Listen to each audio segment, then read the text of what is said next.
good morning, and welcome to the Brenda Perryman Show right here on TV 33, WHPR, Comcast 20 in Detroit, and all over the world, courtesy of the World Wide Web. If you want to call us this morning, you can call us at 313-868-0342, 868-0351, or 868-4336. And we have quite a show for you today. My first guest is Dr. Jocelyn Benett Gardway. She is the Director of Counseling in the graduate program at University of Detroit, Mercy. And we're going to talk about some interesting things regarding youth and black youth and parenting. And then we have a world premiere of a video by my special guest, who are Sounds of Imani, and they are friends of the show because they have been here before. So I have two special guests this morning, and I cannot wait to talk to my first guest, and that's Dr. Jocelyn Benett Gardway. Good morning, Dr. Gardway. Good morning. Thank you for having me. Oh, I'm excited to have you because there's so much. You're so experienced, and my audience is going to see that as we go on in our conversation. But first and foremost, you're not from Michigan. No, and I thank Michigan for welcoming me here to their state and Detroit to their city. I'm originally from the South Bronx, New York, born and raised there. Educated at Penn State University, and made my way to Detroit happily. Yeah, so you're from the Bronx. Yes, yes.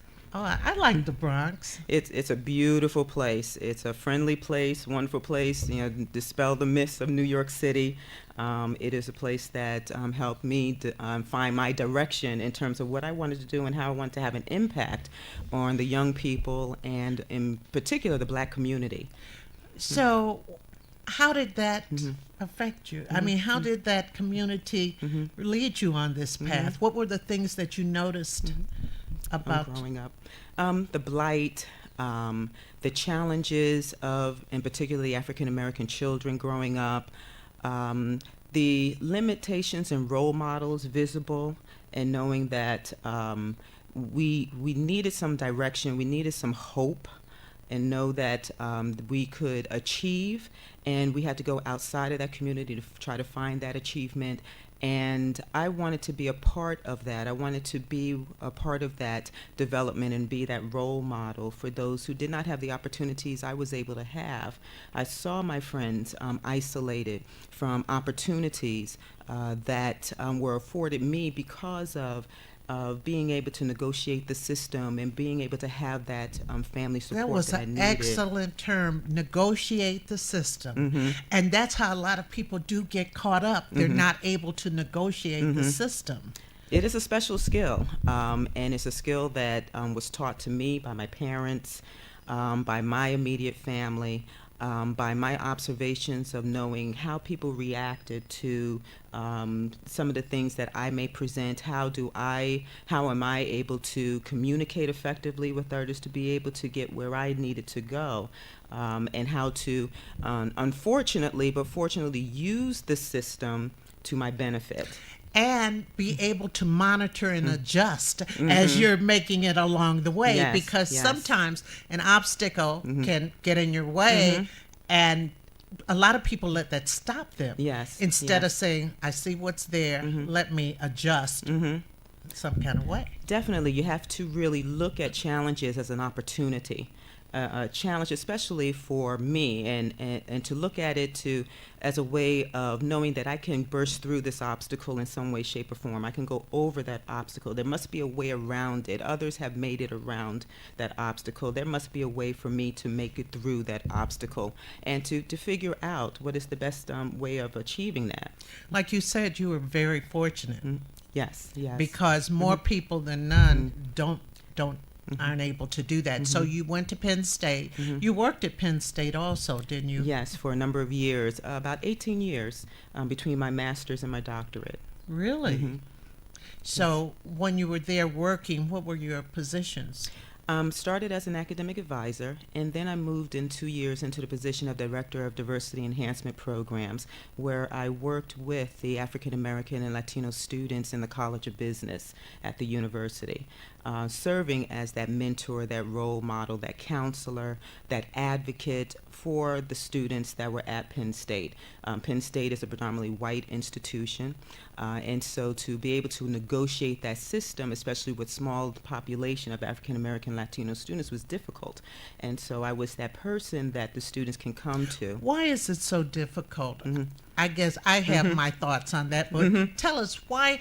Because right now at University of Michigan, they're having some challenges too.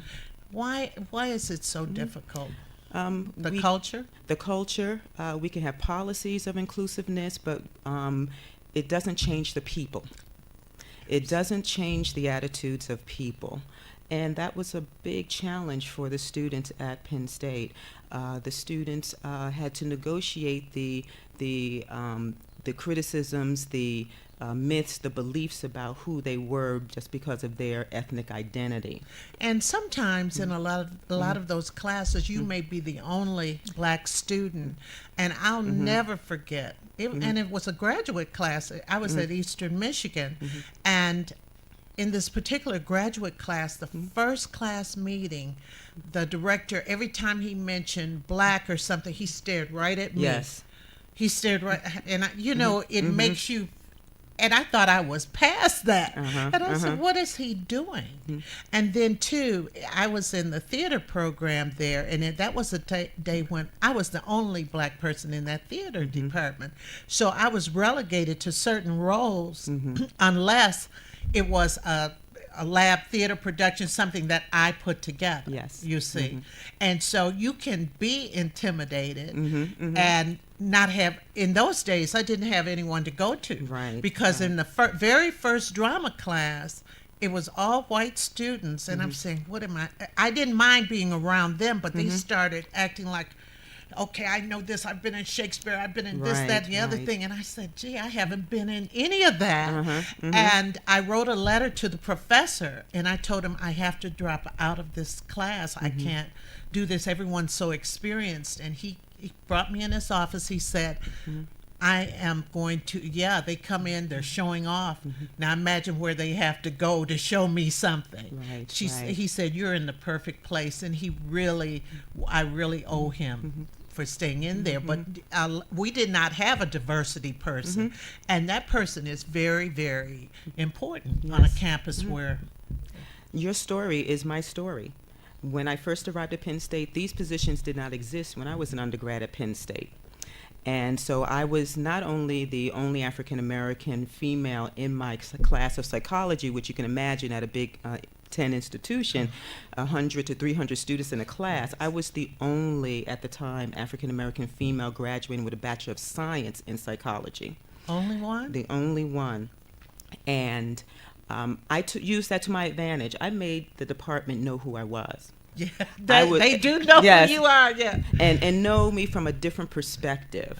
And I met with my professors all the time. I went to the office, the main office with the administrative assistant, and I would pop in and just pick up forms that I already had, but just continue to go into the office so that people would know who I was, and to have a different image of me, and to know that I belong here, I was accepted here, I am a quality student, and you're going to learn more about not just me, but who I represent, the African American culture. Absolutely, absolutely. I relate to that so well because they knew who I was. They knew who I was, and then when I got to do my own productions, they'd be surprised how I could pull from white theater as well as black theater, and they were just surprised that I do have a scope of knowledge. They think you're but I gotta say this,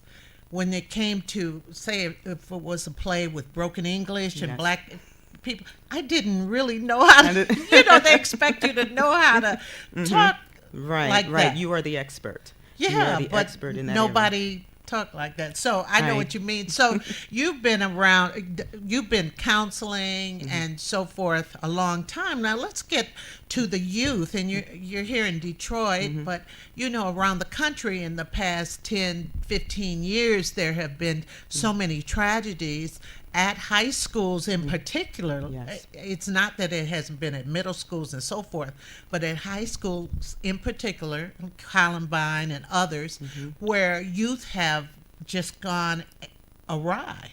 And they've killed people, they've injured people for life, and so forth. There's just the other day, the young man comes into the school and he just stabbing people. In Mauriceville, yes. Anger, fear, trauma, crisis, not knowing how to handle emotions, lack of support, lack of resources, countless issues our youth are dealing with. We believe that young people are resilient. They will get over it. It's something that they will never have to deal with. They're young. They will mature. They'll grow out of it. They're experiencing real issues now, even as young as elementary school. And our children need that support to be able to talk about their fears, talk about their traumas, talk about the crises. And we as adults can't minimize those crises and traumas. That's what I was wondering as you were talking. If sometimes the parents would see people going through certain changes. We have a call. I'm working the phones today, so you better watch out. Good morning. Oh, good morning.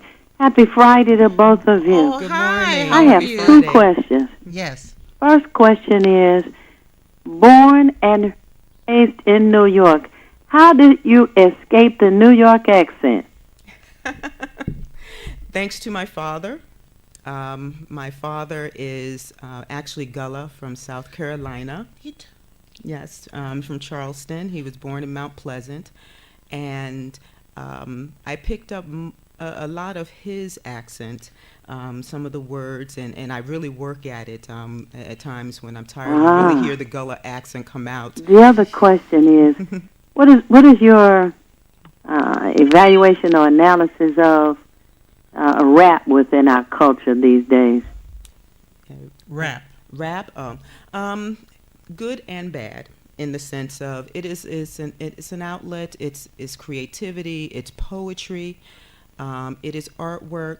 But just like anything that is of value, it can be also used negatively. And so I'm careful to say and believe that rap is bad. It's how it's used. It's how it's presented. It is how it is shared with people. It can be very, very positive. It is a creative outlet. It is poetry, music. Eric Dyson talks about meeting our young people where they are, and Yes. he was comparing the type of, I guess you would say, lyrics and all within the rap today to the kind of lyrics that were in music of, say, Cab Calloway's days or the 60s or 70s. And I really did not totally agree with him, because while the content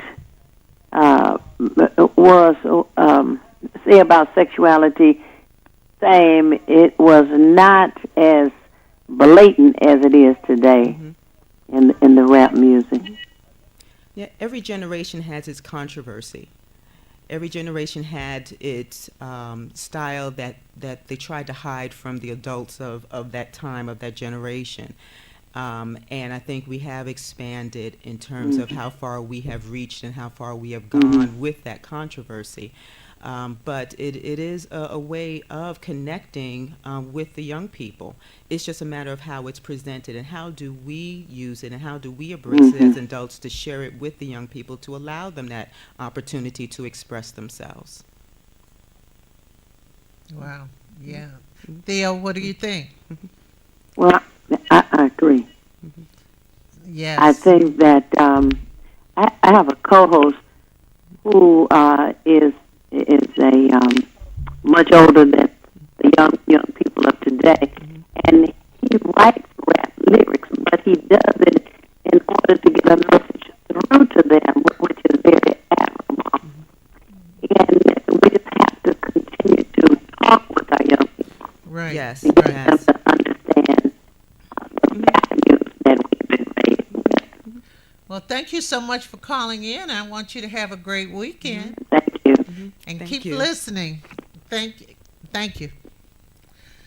Right, rap. You know, and it's funny because I've had the opportunity to meet Snoop and talk to him and stuff. And part of what he used to do, and maybe he does now, but he was saying that it's about selling the music. Yes. But sometimes you don't realize, or they don't realize, how much influence they have. And they can sell a different message too. And there are some rappers today who are selling a little more positive thing. It's not that gangster Right. type of rap. Because I remember when it first came out, and I was teaching high school then, and everybody wanted to get on board with it. And not everybody could write a rap either. And not everybody's a good rapper. Well, it is a special skill. It's a special writing is. skill. We don't recognize it as such because of the message, I think, overshadows the power behind it, the poetry behind it. But if we can encourage and work with our children to help them see how they can use that and develop that skill in a real positive way, and to still have that artistry that they're looking for that connects with where they are, they're going to Absolutely. be successful. Absolutely. So I want to get back to the anger and no way of venting it. Sometimes parents see things in their children and they think they'll just grow out of it, like you say, or the child may say, well, Mom or Dad, I feel like this. And they say, oh, come on, no, you don't. And it's a dismissive thing, as you said, when something can be going on deep down. Yes. And then they'll say, I didn't know he was that angry. And then in the case of the Columbine young men who had that arsenal in their basement and all of this stuff, or garage, my mother, I remember her saying after that, she said, I used to look in my basement every day, to know what your kids are doing. Right. And how do you not know? Easy. It's very easy to dismiss some of the challenges our children are going through in various ways, and not just ignoring it. You just don't want to believe it. You don't want to believe your children are going through Someone trauma. that came from you, with the upbringing you gave them. Right. How could they be?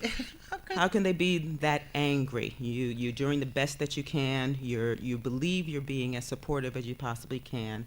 You have a busy life trying to provide for your children, to be there and be supportive of them, and the mindset of their children. And I'm including high school age students. Yes. Even though they're developing into young adults, they're still children. They're still learning how to make decisions. They're still learning how to mature. And they too are trying to navigate in the world. Yes. Because they have all these different persons. In grade school, generally you have one main teacher. By the time you get to high school, you have 6 or so teachers. Different You lifestyle. have to get into the personality. Now, what's this teacher about? What's this teacher about? Some people really let teacher personalities get to them. There are so many variables here, things that children have to learn, and then learning styles. And some teachers do not appreciate the fact that children have different learning styles. Yes, teachers are expected to engage in differential learning and differential instruction in the classroom, but we tend to operate, even just as humans, from the perspective of how we absorb information, and so we expect everyone to absorb information in the same way that we absorb information. And if we are not paying attention to our children, we easily dismiss the way that they are gaining knowledge. And so that's why I believe some of our children fall behind in some of their coursework, some of the things that they're trying to learn, because the style in which they're engaged in is not engaging them in the process of learning. And so you're working with learning styles, but you're also working with teaching style, which is still the learning style of that adult who is conveying the information to the children. And if a child doesn't understand how they learn, then they easily give up. Right, and the enemy of learning, and especially in high school and in middle school and grade school, is class size. Yes. Because the teacher is trying to do everything, and it's hard to focus in sometimes. And then, too, as far as the teacher-parent work relationship, a lot of times, and I know this from parent-teachers conferences, the parents you really needed to talk to were not the parents who showed up. Right. The right. parents who showed up, you're looking at, well, let me see their grade. Oh, great grades. Yes, yes, yes. What is that about? A variety of issues. The overall, I believe parents don't want to hear bad news. They already know our children are struggling. But also accommodations should be made in terms of trying to bring everybody together. We're finding a lot of parents, and I'm working with a group of parents now, their lifestyles are not the same as they were generations ago. They have late shifts. They have a lot of children that they're trying to manage. They are either working more or they're dealing with their own anger and depression. Because of the situation of the economy, if they're financially strapped. The parent-teachers conferences at times are either right after school that may not accommodate parent schedules to be able to go knowing that they have other things that you're trying to get done. So it's a variety of reasons. Well, I that these are know happening. in the schools, I only taught in 2 schools, long time in both schools, but I remember we'd have them right after school, and then we'd have them again that evening, trying to accommodate. But also, we also told parents, if you cannot make it, call us and set an appointment. We'll make sure that we're here and everything. But like when you have that classroom where you have 30 students, and say, for example, if you're teaching math, a lot of times that student who doesn't get it doesn't say anything. Right, right. The fear of being seen as I'm not smart, I'm never going to get it, can't see how it's going to be useful to them in the future. We're dealing with children's self-esteem, and I believe children are very vulnerable during their K through 12 experience. And that's taking it full circle, even looking at trauma and anger and fear, the sense of being minimized and not being built up and commended for the effort, commended for the work they are trying to produce. But seen as you're never going to make it, this is just not your subject, or not encouraging other giftings if that's not a strong area. So we are dealing with self-esteems that are feeling like if I can't give the right answer, I am not going to raise my hand. I do not want to look like I am not capable of doing this work. And that scares them, that hurts them, that causes some fear. And what about going to their parents, telling them that I can't make it in this class, it's so hard. Do some children neglect doing that? Yes, I believe that happens in the home. Don't want to let the parent know that they're really struggling and suffering the way they are in school. But I do believe there are children who are telling their parents, but then we have parents who really don't know what to do with that information. To possibly give comments of work harder, try harder. So you've done parenting classes, right? Yes. You know what always amazed me was parenting classes, because I know my mother didn't have my parents didn't have a parenting class. What happened where they thought, I mean, a lot of our parents didn't have it. They did the best they could. But what was the thing? And I first started hearing about these classes in Detroit Public Schools. What made them say, well, we have to, and they would the incentive was sometimes, and this is the truth, because I had a friend who taught in one of these schools, they give the parents $15 to come to these Saturday parenting classes. Well, I believe in the communities from generations, we've always had parent mentors in some way. so someplace a parent could go, whether it's in the community, to talk about what they are struggling with, or to get information, or to get resources. It probably looked like the church, the neighbor, the mother of the neighborhood that all the children run to and show great respect for, and therefore the parents showed respect for that person. So that could be kind of equated to the parenting classes of today, as it were.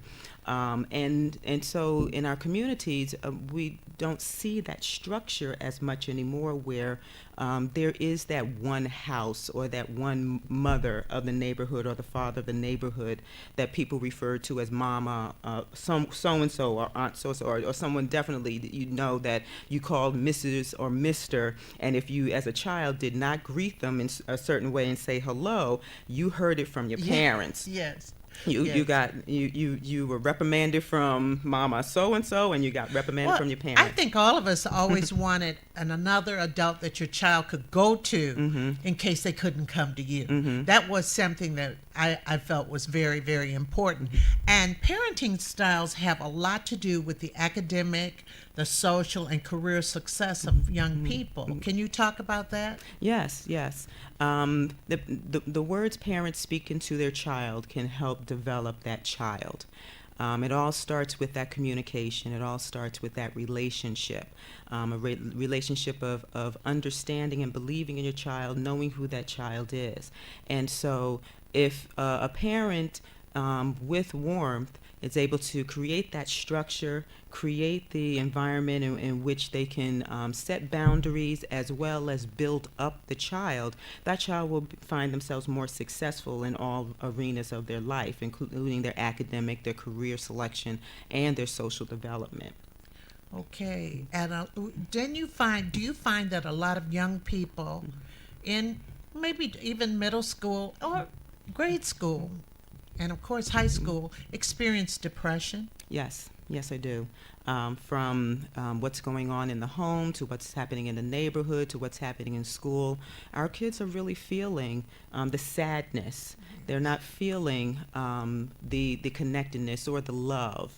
Or being believed in or being built up. There's a difference between telling your child that they're worthless and they're never going to amount to anything, to telling them that I believe in you, you're the greatest, you are very smart. Even though you're being challenged in school, I know you are brilliant and there's something for you. That makes the difference, because our children need to hear, and they do want to hear, that they are of value in some way, shape, or form. And so we tend to believe messages, just like with media, just like with when people are giving you critiques or giving you feedback, we tend to believe and we want to hear not only the things that we need to correct, but the good things about ourselves. Yes, absolutely. And that even spills over into adulthood. Yes. And so if the child does not receive those messages to believe that they can be somebody, then they believe in adulthood. And that's how they carry out and transition into their adulthood and carry out their lives. Well, don't you think a lot of young people manifest what they see at home or in their environment, and it comes over to school? To school, to the neighborhood, in all environments. They are sponges. They are learners. They emulate what they observe, and when they see this is how people handle situations, then this must be the way to do it. Well, I'm going to ask you a question about television. So many reality shows are on television at this time, especially reality shows with women. Do you think that is carried over? We have a call. Good morning. Good morning. Hello? Good morning. Hi, how are you? Who am I speaking How you doing, with? Queen? Fine. Who am Good. I speaking? Good morning to your guests. Good morning. Miss Perryman, this is Brother Jeff. Hi, Brother Jeff. I don't know if your guest is familiar with what was said back in the 1700 during I think it was one of the Senate meetings or whatever, and there was they made the statement about that they would never teach the Negro the science of business, the science of warfare, nor the science of mating. And so in that, what you're talking about in producing children, us never being taught how to take a wife or a husband, and even into the science of producing children, meaning that understand that giving birth, in other words, women have the capability when conceiving new life that they have a means of, if they knew, in shaping a child in the womb before the child even come to birth. There was a Japanese woman that appeared on the Phil Donahue show years ago, and she came on it, and she had I guess 2 young children that they were geniuses as far as music, and she was on the Phil Donahue show explaining how she trained those children in her womb before they even came to birth. In other words, they had an inclination, understand, when they came out, that they just strived towards how she had shaped them in the womb. And as a people, that we have lost. We that was taken from us during slavery or whatever. In other words, just like during slavery, the slave master was able to breed us into certain positions as far as household, as far as field slaves. They, in other words, that science has never been given to us, and it has never been taught to black people since we've been brought in America, whatever. So there's a science in producing children. Well, yes, but I think like your parents seemed like they were pretty successful with you. And to add to that, there is a science, but there's a science that's unique to our culture that has allowed us to be able to be successful in raising our children. We have had major successes from that time, not as great in comparison probably to other cultures, in particular the white culture, but we know how to raise our children, and we have learned how to plan to do that. We are the first teachers of our children. And we have been able to educate them in terms of how to negotiate the system. In a study I did, I found that we raise our children for survival. That's a special skill. Yeah. We raise our children for negotiation that's a skills. whole show. That is a whole show. Brother Jeff? Miss, Yes. because Miss Perryman and to your guests, even when they talk about the female, and how we've been made to believe that that the female actually came from the male's rib, and really, truth is told, the first creation of God was the woman, because through the woman he was able to reproduce himself over and over. It was through the woman that he created first, so that he can continue through the woman. That's why he called the woman, womb, man, or whatever. And so for continuation, understand the woman was God's first creation or whatever.